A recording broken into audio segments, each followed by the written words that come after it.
আপনি একজন কো আর্টিস্ট হিসাবে প্রচণ্ড cooperative, you are very friendly also. Specially আমার সাথে আপনি অনেক ফ্রেন্ডলি ছিলেন। সকলের প্রিয় ববিতা ম্যাডাম, জন্মদিনে আপনাকে শুভেচ্ছা জানাচ্ছি। আপনি বরাবরের মতো সুস্থ থাকুন, বরাবরের মতো সুন্দর থাকুন এবং সারা জীবন যেভাবে সবার মাঝে ভালোবাসা বিলিয়ে দিয়েছেন সেভাবেই থাকুন। ববিতা ম্যাডাম, আপনি আমাদের বিশ্ববরেণ্য চলচ্চিত্র পরিচালক সত্যজিৎ রায়ের ছবিতে অভিনয় করার সৌভাগ্য আপনার হয়েছে। আমাদের ববিতা ম্যাডাম কিন্তু একজন সফল মানুষ। যে স্যাক্রিফাইস আপনি করেছেন আপনার ছেলের জন্য, সেটা সাধারণত অনেকেই করে না, করতে পারতো না।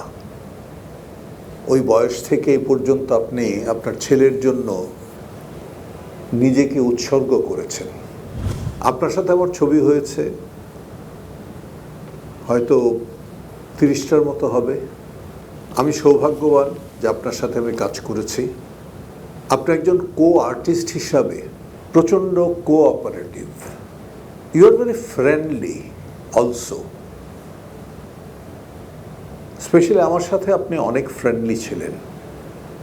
আমরা আড্ডা মারতাম, আমাদের সুখ দুঃখ নিয়ে কথা বলতাম। তো সেই সব দিনগুলো মিস করি, এখনও মিস করি। যাক, আপনাকে আবার জন্মদিনের শুভেচ্ছা।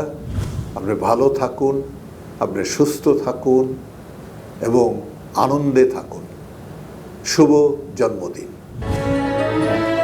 পারভেজ সাহেবও আছেন কি ভালো লাগলো আলমগীর ভাইয়ের কথাগুলো। উনি যা বলেছেন সব সত্যি এবং সুন্দর।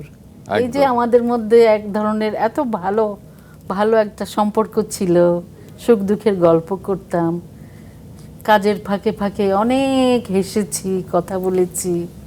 ইভেন আমরা খাওয়া দাওয়া সব কিছু শেয়ার করতাম, কি খাবো না খাবো, আপনি কোনটা খাবেন, আমি কোনটা খাবো, আলমগীর ভাই আমি কিন্তু আজকে ওইটা খাবো। আচ্ছা, এই যে জিনিসগুলো এগুলো ছিল, খুব মজার ব্যাপার ছিল।